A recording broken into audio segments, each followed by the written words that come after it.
भक्त्या मामभिजानाति यावन् यच्चास्मि तत्त्वतः ततो मां तत्त्वतो ज्ञात्वा विशते तदनन्तरम।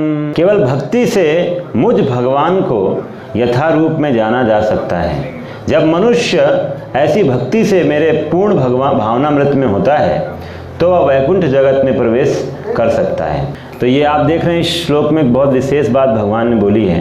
ये एक्चुअली कंक्लूजन है।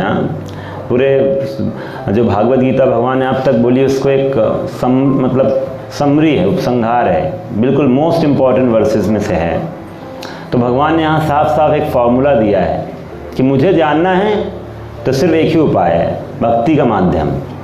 अब नॉर्मली हम जिसे भक्ति समझते हैं, हर आदमी बोलता है मैं कृष्ण भक्त हूँ, तो वो मैं उस तरह की भक्ति की बात नहीं कर रहा हूँ। हम लोग normally we have a distorted form हम अंडरस्टैंडिंग, हमें गलत तरह का भक्ति का कुछ अलग ही हमें पता है। भक्ति जो हम बात करते हैं उसमें बहुत मिश्रण है, दूषित उसमें। यहाँ पर हम बात कर रहे हैं शुद्ध भक्ति की बात कर रहे हैं। तो जब भगवान बोल रहे हैं भक्त्या मामभिजानाति, तो भगवान को जानना, अगर कह रहे हैं आप जान ले तो सिर्फ, तो क्या होगा? हाँ, अगर मुझे यथारूप में जान लिया तो मेरे धाम वापस आ जाओगे। भगवान गीता में एक जगह पर और बोलते हैं जन्म कर्म चा में दिव्यम एवं यो वेत्ति तत्वतः। मेरे जन्म और कर्म दिव्य है और जो इसको जान लेता है वो भी भगवत धाम आ जाएगा। सेम चीज़ यहाँ पर बोल रहे हैं। नाउ द पॉइंट कम्स, जानने का क्या मतलब है? भगवान को जानना क्यों जरूरी है? सीधी मैं बता दूं, जैसे हाँ, अगर सूरज ना निकले तो अंधेरा रहता है कि नहीं रहता है? सूरज आए तो अंधेरा है। हम अपनी आँखों से देख सकते हैं क्या बिना रोशनी की सहायता के? अपने को देख सकते हैं? नहीं देख सकते। तो जब रोशनी होती है तो रोशनी में हम जहाँ सूरज को भी देख पाते हैं और अपने आप को भी देख पाते हैं। तो वैसे ही भगवान अगर नहीं हम भगवान को जाने तो अपने आप को भी कभी नहीं जान सकते। मैं कौन हूँ, मैं कौन हूँ, ये प्रश्न का उत्तर आपको कभी नहीं मिलेगा अगर आप भगवान को नहीं जान पाए तो। और जब ये नहीं पता आप कौन हैं तो अपने आप को खुश कैसे रखेंगे? हर आदमी संसार में सब प्लान कर रहे हैं खुश होने का, और कोई प्लान है किसी का? खुशी रहने का प्लान है ना, कोई और प्लान तो किसी का नहीं ना। संसार में हर आदमी खुश रहना चाहता है, लेकिन खुशी जब आप अपने आप को जानते ही नहीं हो, अपनी एक्चुअल नीड को नहीं जानते हो, ज़रूरतों को नहीं समझते हो, तो खुश कैसे रहोगे? तो इसीलिए भगवान यहाँ पर बार बार बोल रहे हैं कि why it is so important, क्यों जानना मेरे को ज़रूरी है? हमारी पहचान ही है भगवान से। आप जिसे बोले ना इट इज़ एन ऑप्शन, यह ऑप्शन नहीं है। अगर किसी को सुखी रहना है तो बिना जाने सुखी रह ही नहीं सकता है। We are part and parcel of Krishna. Gita भगवान बोलते हैं ममई वांसो जीव लोके जीव भूता सनातना। हम सब भगवान के शाश्वत अंश हैं, पार्ट एंड पार्सल है उनके। उनको नहीं जाना तो कभी हम, जैसे पार्ट है, पार्ट जैसे हाथ है, कि अगर ये उंगली मान लीजिए हाथ से मैं उंगली हटा दूं तो उस उंगली का कोई वैल्यू है? उंगली का मीनिंग तभी होगा, उसका कुछ यूज तभी है जब वो हाथ से जुड़ा रहेगा। तो जैसे ही हाथ से डिस्कनेक्ट, कोई वैल्यू नहीं है, यूजलेस, कुछ मतलब नहीं है। तो वैसे हम सब अगर भगवान से अपने आप को डिस्कनेक्ट करके रखेंगे तो कभी हम सुखी नहीं रह सकते, हमारा कोई यूज नहीं है। तो इसीलिए उसी को योग बोला जाता है। कनेक्ट करना मतलब योग। इसलिए आज पूरा योग सब बात करते हैं, योगा योगा योगा, बिकॉज योग मीन्स भगवान से कनेक्टेड। तो इसीलिए अब प्रश्न यह आता है कि भगवान को जानना है तो कौन जान सकता है? जिसके अंदर भक्ति होगी। भगवान इस संसार में सब कुछ दे सकते हैं, हम उनके पास भक्ति छोड़ के सब कुछ मांगने जाते हैं। मुझे कृष्ण ये दे दो, मुझे ये दे दो, भगवान मेरे को ये ज़रूरत है, ये ज़रूरत है। हाँ, धनम देही, जन्म देही, सुंदरीम देही, दुनिया भर की चीज़ें हम मांगते हैं। बट हम भगवान से भगवान को कभी नहीं मांगते, बिकॉज हमें नहीं पता उनकी भक्ति का क्या वैल्यू है। तो इसलिए भगवान इन सब चीज़ों को बहुत आसानी से दे देते हैं, लेकिन भक्ति भगवान की वो सबसे बड़ा धन है, वो भगवान आसानी से नहीं देते। तो जो कार्तिक महीना आने वाला है कल से हम बहुत स्पेशल क्या क्या करेंगे मैं बताऊंगा आपको। तो वो ये मंथ है, ये कि भक्ति की महिमा को दिखाने का दिन है, वो महीना है। इस महीने में ये भगवान बता रहे हैं, मतलब इस सुंदर लीलाओं के माध्यम से पूरी दुनिया को दिखा रहे हैं भगवान कि मैं भक्तों से मैं भक्ति क्यों नहीं देता हूँ, और जिसको देता हूँ वो मुझ पर कैसे कंट्रोल कर सकता है। सिर्फ भगवान पूरे संसार को नियंत्रण करते हैं, नहीं जिसको अपनी भक्ति दे दी भगवान उससे कंट्रोल हो जाते हैं।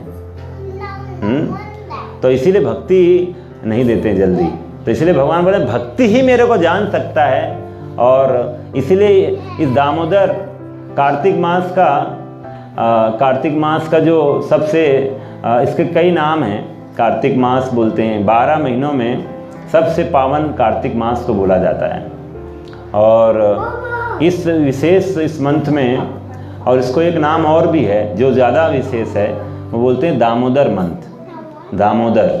दामोदर मास। तो दामोदर क्यों बोला जाता है? क्योंकि दम बांधा गया है उदर में भगवान के, इसलिए क्या हो गया दामोदर।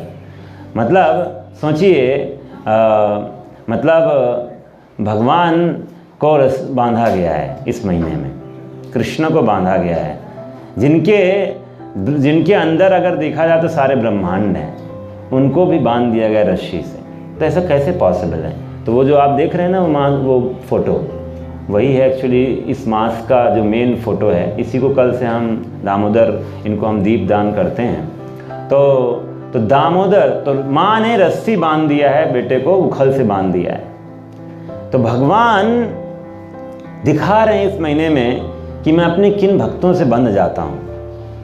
हम सब देखा जाए तो हम सब अपने कर्मों के बंधन में बंधे हुए हैं, हम सब बंधे हुए हैं।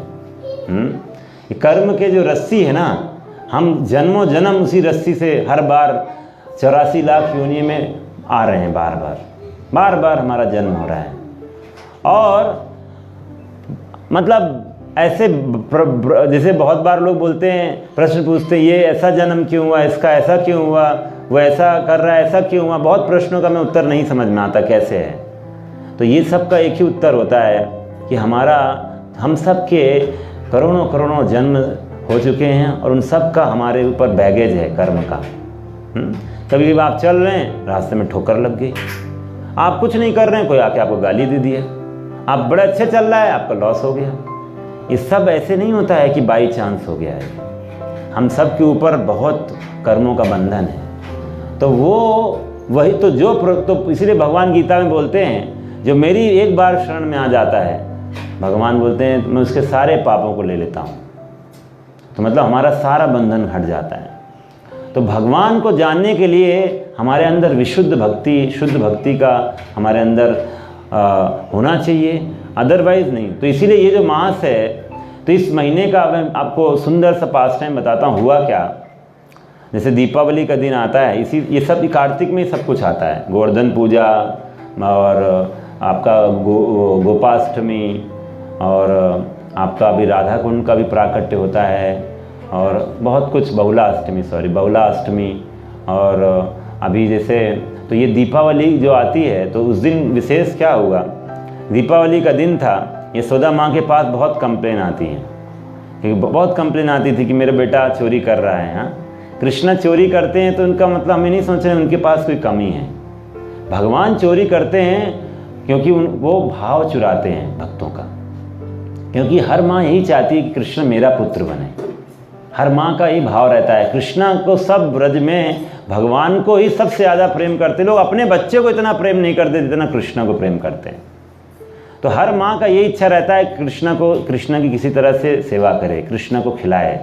तो भगवान तो माँ बनाती इसीलिए है कि कृष्णा आके चोरी करे, लेकिन फिर भी वो छुपा के रखती हैं ताकि वो कृष्णा उसको अपने तरीके से चोरी करे। हाँ, तो छिपा के रखती हैं। तो हर बार कंप्लेन जाती है तो इसमें कि कैसे चुराता है आपका ये बेटा। तो सब माताएं आके कंप्लेन करती रहती थी कि देखो हम इसको ऊंचाई में रख देते हैं तब भी, और हम कभी कभी अंधेरे में रखते हैं तो इसका शरीर से लाइट आती है, इसके जो ज्वेलरी है उससे रोशनी आ रही है, ये मतलब हर जगह पहुंच जाता है। चलो ठीक है, ये खा लेता है, कोई प्रॉब्लम नहीं है। ये खाता ही नहीं है, ये उसको अपने बंदरों को भी खिला देता है, मित्रों को भी खिलाता है, चलो वो भी ठीक है। और उसके बाद खा पी के फिर बाद में तोड़ ताड़ के चला जाता है और फिर ये भी बोलता है अच्छा नहीं था, बेकार है। तो इस तरह से बहुत सी कृष्णा जब बच्चे शरारत करेंगे तो सोचिए कितनी शरारत करेंगे। तो भगवान तो ऐसे भक्त हैं जो भगवान से वो वात्सल्य भाव में जुड़ना चाहते हैं। हम सब भगवान के शाश्वत अंश हैं। 5 तरह के रिश्ते हमारे भगवान से हो सकते हैं। तो एक होता है शांत रस में, शांत रस जिसमें एक्टिव पार्टिसिपेशन नहीं होता भगवान के साथ, दूर से देखते हैं, पेड़ हो गए, हिल्स हो गए, नदियां हैं, सब तो एक्टिव पार्टिसिपेशन नहीं है। दूसरा है आपका दास्य भाव, जैसे हनुमान जी की भक्ति, दास्य भाव। तीसरा है उससे ऊपर, उसको बोलते हैं कि वो आपका साख्य भाव। हाँ, साख्य मतलब मित्रता का भाव। You can become the friend of Krishna, जैसे अर्जुन और कृष्णा मित्र हैं, उद्धव जी और कृष्णा मित्र हैं, ये भावना फ्रेंडशिप का। और फिर चौथा है पेरेंटल, वात्सल्य भाव। आप भगवान के माता पिता बन सकते हैं, दैट इज पेरेंटहुड। तो ये उससे हायर है जिसमें यशोदा माँ है। और फिर उससे ऊपर है माधुर्य भाव, you can become the lover of Krishna. 5 तरह के रिश्ते आप देखेंगे संसार में भी यही रिश्ते हैं, और कोई रिश्ते हम बनाते हैं, यही सब रिश्ते हैं मेनली। तो वो क्योंकि ये संसार भगवान के उस जगत का दिव्य सनातन धाम का रिफ्लेक्शन है, तो इसलिए वही जगह, लेकिन वहाँ पर कृष्ण सेंटर में है और यहाँ पर हम सेंटर बनना चाहते हैं। उल्टा हो जाता है सारा कहानी।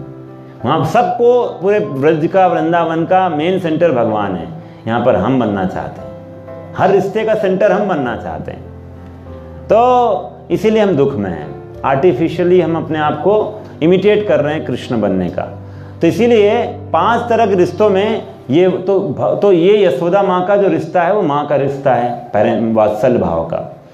तो यशोदा माँ, तो जब ये कंप्लेन जा रही है माताओं की इतनी, तो यशोदा माँ ने सोचा आज मैं, स्पेशल दिन है, तो आज मैं, दीपावली का दिन है, सुबह उठ जाती हैं, बोला आज मैं विशेष, आज मैं अपने कान्हा के लिए स्वयं बनाऊंगी माखन, आज मैं सब खुद करूंगी।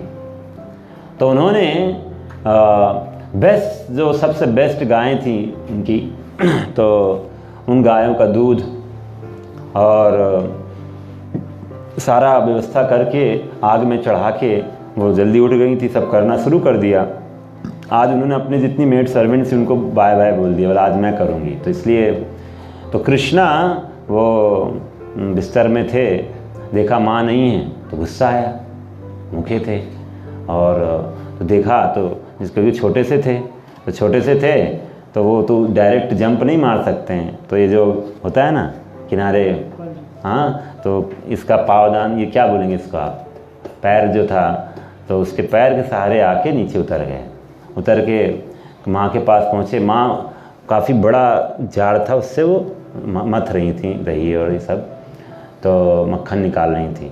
तो अब आपको मैं बता दूं, ये सब एक्चुअली द्वापर की लीला है ना।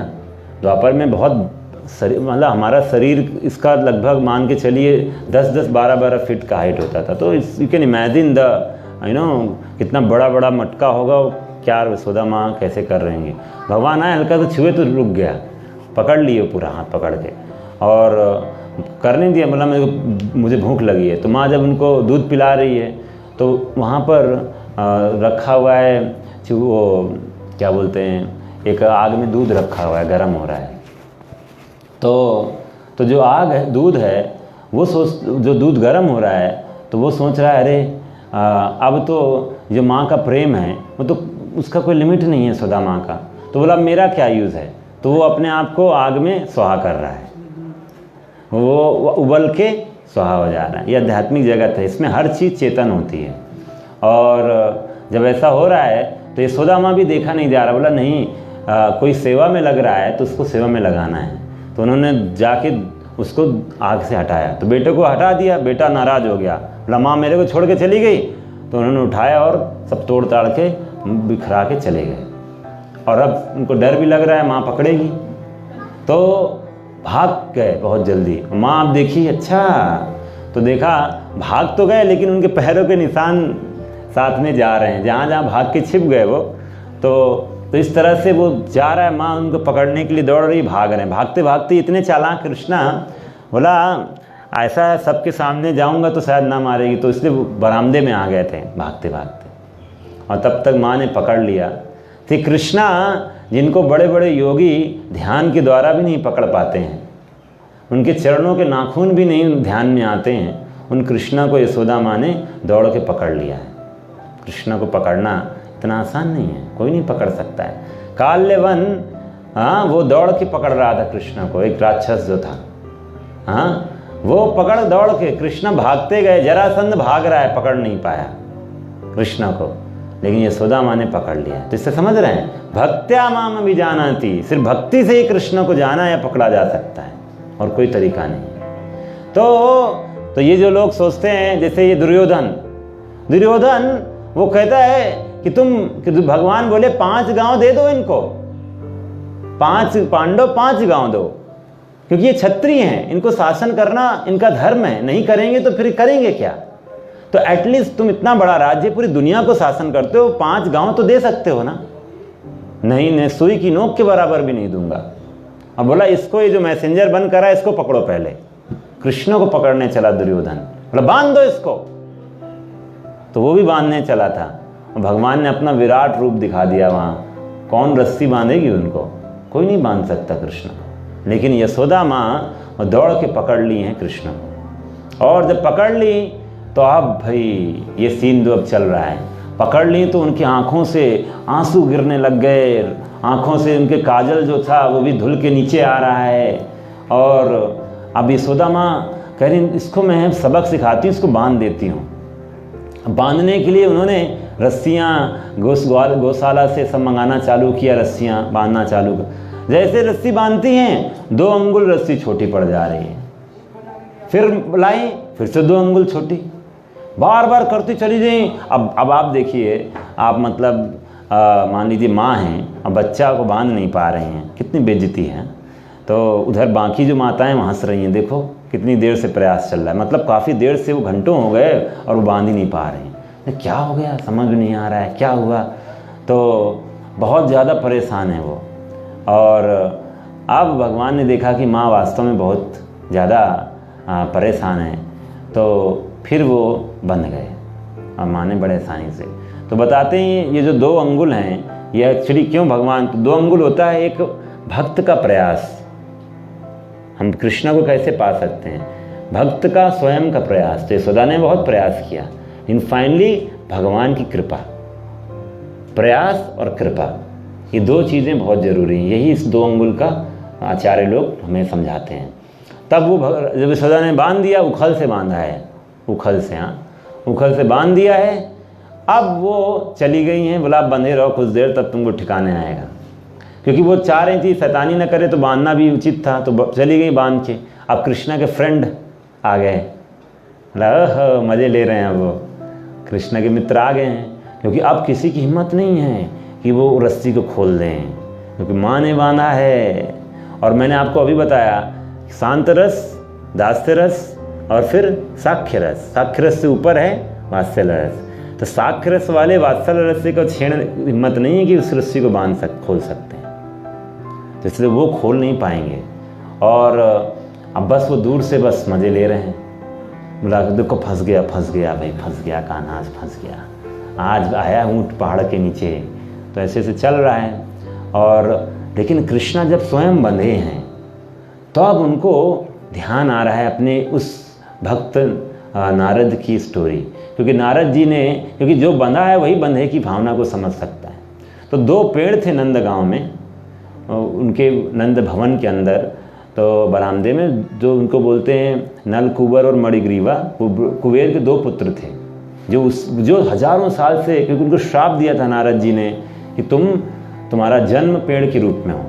थे कुबेर फाइनेंस मिनिस्टर के बेटे थे दोनों, लेकिन because they did some very offensive work, that is why उनको एक पनिशमेंट मिला। तो उनका, लेकिन भक्त श्राप भी देता है तो कृपा, कहा तुम्हारा जन्म, अगर तुम्हारा पेड़ बनोगे तो नंद बाबा तुम्हें दर्शन होंगे भगवान के फेस टू फेस। तो अब कृष्णा क्या कर रहे हैं, उस उखल को खींचते खींचते खींचते खींचते जा रहे हैं और उन दो पेड़ के बीच में जाके फंस गया है उखल, और ऐसे मारा है तो क्या, पेड़ दोनों गिर पड़े हैं। और ये जब गिरे हैं तो धम्म से आवाज़ आई भयानक, और आवाज़ जब आई है तो सब पूरे आवाज़ सब सुन, क्या हुआ क्या हुआ। तो और ये जो मित्र थे वो सब सीन देख रहे हैं और कोई नहीं था वहाँ, फ्रेंड्स सारे थे। तो वो देख रहे हैं कि कुछ दो उससे बड़े स्वर्ग के देवता प्रकट हुए उस पेड़ से और कृष्ण को प्रणाम कर रहे हैं, बड़ी बड़ी प्रार्थनाएं कर रहे हैं। तो ये सब तो आश्चर्यचकित थे मित्र देख के, क्या हो रहा है, कृष्ण को सब ऐसा क्यों कर रहे हैं। और जब वो भगवान ने उनको बोला तो, और वो उन्होंने प्रार्थना करी और बोला हम आपकी ग्लोरीज को, हमें आपने बहुत धन्य है, हम आपने हमें ये कर दिया। तो सब थैंक यू चल रहा था और फिर वो अपने स्वर्ग वापस चले जाते, हम आपकी ग्लोरी गाएंगे अब हम आपकी, और उनको मुक्ति मिल गई एक तरह से, they went back home to heaven. और ये सब देख रहे हैं, तब तक नंद बाबा भी आ गए और सब लोग इकट्ठे हो गए, बड़े लोग, पिताजी भी आ गए, माँ भी आ गई। हाँ, अब जो पिताजी आए तो भाई अब सब बोल रहे हैं कि क्या हुआ क्या हुआ। तो बच्चे बोल रहे हैं कि देखो ये हुआ, यहाँ कुछ हुआ था, गिरा था पेड़ और ये ऐसे ऐसे लोग आए। बोले क्या बड़बड़ कर रहे हैं, कोई नहीं उनकी बात को मान रहा है, बच्चों की बात। नंद बाबा विश्वास नहीं। बोला लेकिन बेटा तुम्हें किसने बांधा था, खैर नहीं उसकी। हाँ, तो बोला माँ ने बांधा है। बोला कोई बात नहीं, माँ को आज से अब माँ को तुमको माँ के पास नहीं, मेरे साथ रहो। ऐसा करके गौशाला में रहे, उस दिन तो पूरा गौशाला में रहे माँ को सबक सिखाने के लिए। तो यशोदा माँ ने भी फिर बाद में थोड़ा माफ़ी वाफ़ी मांगी, तो इस तरह से बाद में सुलह हुआ। But the point is this is the day, you know, कि जब हमें ये भगवान दिखा रहे हैं पूरी दुनिया को कि मेरे प्रेम के द्वारा मेरा जो भक्त होता है मुझे अपने प्रेम से बांध सकता है, वो रस्सी से बांध सकता है, मुझे पनिशमेंट दे सकता है। हाँ, वो कृष्णा जिनके सामने भय भी, सब साक्षात भय भी भयभीत रहता है, जिनकी भ्रुकुटी के, जिनके नज़र से डर के मारे सूर्य और चांद सुबह शाम आके ड्यूटी देते हैं। हाँ, कभी फेल नहीं होते, किसी दिन फेल हो जाते हैं सूर्य देवता। हम भला ऑफिस जाने से फेल हो जाएं, लेकिन सूर्य देवता अपने ऑफिस में कभी फेल नहीं होते हैं। तो सब चीज़ें हो रही हैं उनके मात्र इच्छा से। लेकिन वो कृष्णा जिनसे साक्षात मृत्यु कहते हैं, उनके भक्त के सामने यमदूत भी नहीं जाते हैं, उनके दूर रहते हैं भक्तों का। तो वो भगवान वो आज माँ के लाठी जो उन्होंने छड़ी पकड़ी है उससे डर जा रहे हैं और माँ उनको बांध दे रही है, पकड़ ले रही है। तो ये इस दामोदर मास का, इस कार्तिक मास का ये एक पूरी दुनिया को मैसेज जा रहा है कि वास्तव में अगर आप कृष्ण से प्रेम करते हो ना तो आप उनको जीत सकते हो। तो ये प्रेम है उन भक्तों का जो भगवान से बहुत घनिष्ठ संबंध रखते हैं। तो जब हम ये इस तरह की सुंदर लीलाओं को हम जब सुनते हैं तो हमारा भी मन करने लग जाता है कि काश हम भी भगवान से ऐसे जुड़ सके। और यही उद्देश्य है भगवान का इस धराधाम में आने का। कंस को मारने के लिए भगवान नहीं आते हैं, जरासंध को मारने के लिए भगवान नहीं आते हैं। अरे इनकी क्या हैसियत है, भगवान की इच्छा मात्र से सब मर जाएंगे।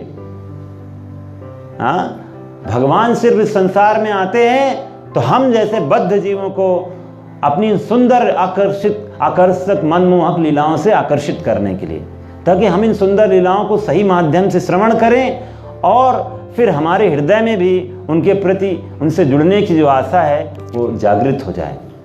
यही उद्देश्य है। इसीलिए वेद व्यास ने इतने ग्रंथों को लिखा और श्रीमद् भागवतम को लिखा। श्रीमद् भागवतम उनकी अंतिम रचना है, जिसको हम बोलते हैं भागवत पाठ हो रहा है, भागवत कथा हो रही है। तो ये जो मैंने आपको आज लीला बताई है, ये भागवतम के 10वें स्कंद में लीला है। हाँ, ये भागवत के 12 स्कंद होते हैं, 12 पार्ट्स, उसमें 10वें पार्ट की लीला है, जहाँ पर भगवान के जन्म से लेकर उनकी वृंदावन लीला, मथुरा लीला और द्वारका लीला का पूरा वर्णन आता है।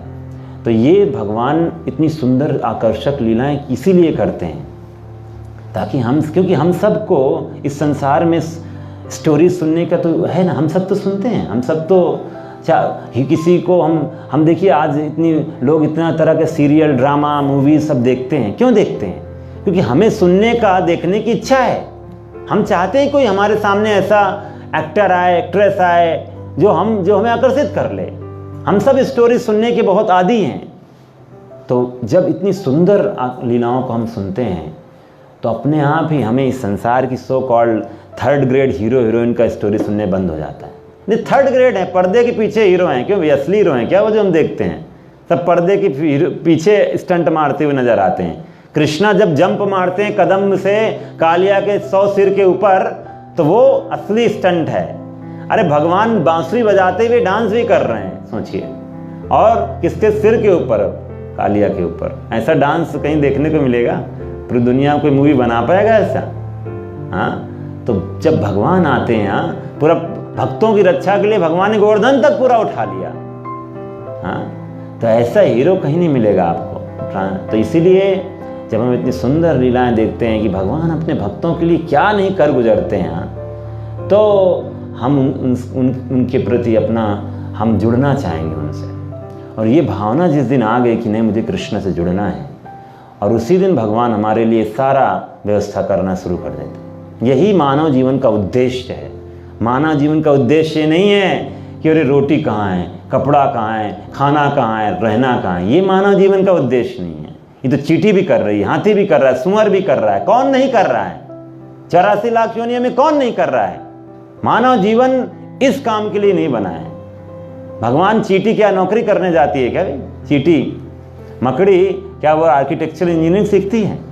5 साल का कोर्स करके आती है और फिर वो अपना जाला बनाती है। ऐसा है क्या? उसको कहाँ से कोर्स मिल जाता है? इतना ज़बरदस्त जाला। उसका जाला देखा ना? हनी बी जो अपना बनाती है, कितना सॉलिड। क्या उसका इंजीनियरिंग फेल है? कोई नहीं कर सकता। हाँ, जो वो सोशियोलॉजी का कोर्स करती है क्या चींटी, कि उसको भाई कोर्स कर लेंगे तो ताकि सोसाइटी में रहना कैसे सीख जाएंगे।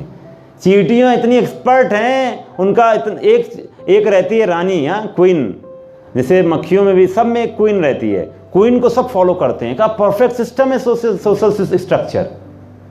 तो ये सब भगवान सब जीवों को उनको जन्म से ही दे देते हैं। बच्चे को हम जब जन्म होता है हमको क्या सिखाया जाता है कि माँ का हमें दूध पीना है? माँ को भी नहीं पता है कैसे उसके शरीर से दूध आ रहा है। किसी को कुछ नहीं पता है। पालन भगवान ही कर रहे हैं। बच्चे को अगर ये ना मालूम हो कि मुझे क्या चाहिए तो मर जाएगा वो। तो हमारा पालन सिर्फ भगवान कर रहे हैं। हमारे को आज शिक्षा ऐसी गलत दी जा रही है कि हम बोलते हैं अरे बेटा तेरा क्या होगा, तेरा क्या होगा, तू अगर ये नहीं करेगा तो वो क्या होगा। ये सब कचड़ा हमारे दिमाग में डाल दिया गया। इन सब चीज़ों के लिए चिंता मानव जीवन में तो नहीं करनी चाहिए। भगवान तो रावण को भी देते थे कि नहीं देते थे? कंस को भी दे रहे थे खाने को। तो जब भगवान की भक्ति करेंगे तो क्यों नहीं देंगे? तो ये हमारे अंदर मिसकंसेप्शन घुसेड़ा जा रहा है। और एक चीज़ याद रखिएगा, क्योंकि जैसे मैं आज बता भी रहा था यहाँ पर कि जैसे हम दुख को इन्विटेशन देते हैं क्या? कोई नहीं देता। सुख को इन्विटेशन फिर देने की ज़रूरत नहीं, अपने आप आएगा। जितना आपको सुख है दुख है वो आएगा ही आएगा, कोई नहीं रोक सकता है। तो इसलिए ये सब मिसकंसेप्शन है। मान अपमान सुख दुख जन्म मृत्यु फिक्स है। आपका शरीर आपके कर्मों के हिसाब से प्रारब्ध कर्म फिक्स हो जाते हैं। वो बदलेगा सिर्फ एक ही कंडीशन पे, अगर आप भक्ति करोगे, नहीं तो आपका बदलेगा नहीं, एज इट इज चलता रहेगा।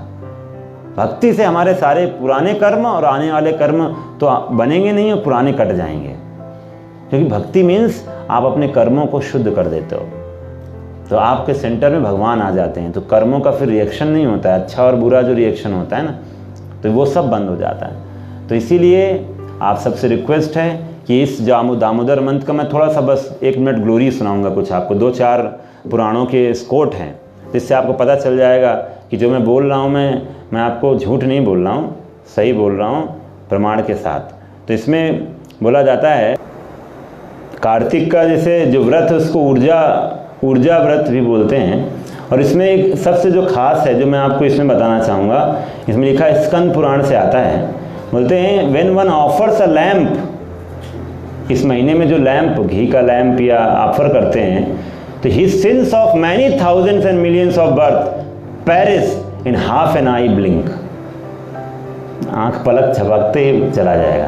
तो इसीलिए इस कार्तिक महीने में हर दिन हम लोग शाम को यहाँ पर 6:30 बजे रोज़ दीपदान करेंगे। आप लोग भी जैसे घर में, जैसे यहाँ नहीं पाएंगे तो घर में भी आप ये दामोदर का रखिए, यशोदा दामोदर का फ़ोटो, तो आप उनको आप 7 बार उनके पूरे शरीर में आप 7 बार उनको दीप ऑफर कर सकते हैं घर पे।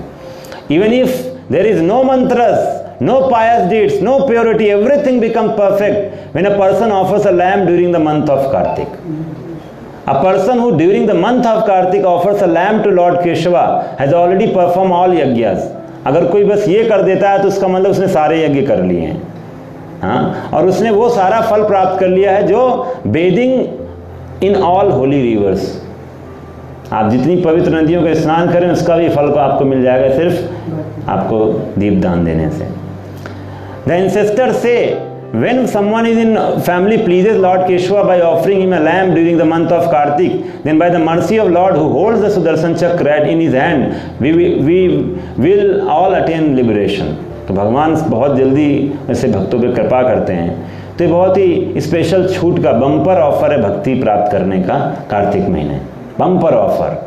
मतलब आप थोड़ा करेंगे रिटर्न बहुत मिलने वाला है। तो इसीलिए कुछ विशेष हमें इस कार्तिक में हमें विशेष व्रत क्या होना चाहिए, जैसे ऐसा होना चाहिए कि हमें समय से उठना, समय से सोना, ये सब थोड़ी बड़ी जो ऑस्टेरिटीज़ हैं करना चाहिए। और सबसे मुख्य है, सबसे बड़ा चीज़ जो आप कर सकते हैं, अगर आप भगवान का नाम नहीं लेते हैं तो आप कम से कम नाम लेना 108 बार शुरू कर दीजिए। हरे कृष्णा कृष्णा कृष्णा हरे हरे, हरे राम राम राम हरे हरे। एक राउंड करेंगे 108 बार तो आपको बहुत इसका कई रिटर्न ऑन इन्वेस्टमेंट मिलने वाला है। तो एक तो ये हो गया। दूसरा, आप दीपदान दिखाइए। तीसरा है, आप सुबह जल्दी उठ के स्नान करिए, कम से कम सूर्योदय से पहले स्नान हो जाना चाहिए, इतना तो कर ही सकते हैं। ब्रह्म मुहूर्त में सबसे अच्छा है। तो ये सब, और इस टाइम से थोड़ा इसमें हमें भगवान को कुछ ऑफर करना चाहिए, कुछ गीता के वर्सेस पढ़ने चाहिए, कम से कम 1 श्लोक रोज़ पढ़ें, कुछ थोड़ा हाफ एन आवर, थोड़ा कुछ चीज़ें हमें एडिशनल अपनी लाइफ स्टाइल में ऐड करना चाहिए। सबसे बेस्ट तो ये है कि आप अगर यहाँ सेंटर आ सकते हैं तो इससे बेस्ट नहीं है, बाकी ऑनलाइन हमारे क्लासेस होंगे उसको ज्वाइन कर सकते हैं। तो कहने का ये, हमारे को कुछ समय निकालना पड़ेगा इस कार्तिक में, जिससे हम अपने भक्ति को बहुत ही कम समय में बहुत तेज़ी से आगे बढ़ा सकते हैं। और मैं बता देता हूँ, और कोई तरीका नहीं है खुश रहने का, हाँ। और इस मास में बहुत भक्त पूरा 1 महीने ब्रज में रहते हैं, कि ब्रज में कार्तिक महीने में ब्रज का यात्रा, ब्रज का वास बहुत ही फलदायक होता है। तो लोग पूरा 84 कोस जो ब्रज का परिक्रमा होता है, तो लोग पूरे 12 वन जो ब्रज के हैं वो सारे वनों को पूरा दर्शन करते हैं। कल से परिक्रमा चालू हो जाती है तो पूरा 30 दिन का परिक्रमा चलता है। तो इस तरह से लोग बहुत अलग अलग लेवल की ऑस्टेरिटी तपस्या करते हैं, लेकिन सबसे बड़ी जो तपस्या है फल देने वाली, उनका नाम लेना प्रभु का, और आप उनको लैंप ऑफर करिए और उनके बारे में श्रवण करिए इस कार्तिक मास में। This is the best and foremost process, ठीक है ना। तो कार्तिक दामोदर मास की, कार्तिक मास की, श्री प्रभुपाद की, जगन्नाथ बलदेव सुभद्रा महारानी की, निताई गौर प्रेमानंदे, हरि हरि बोल।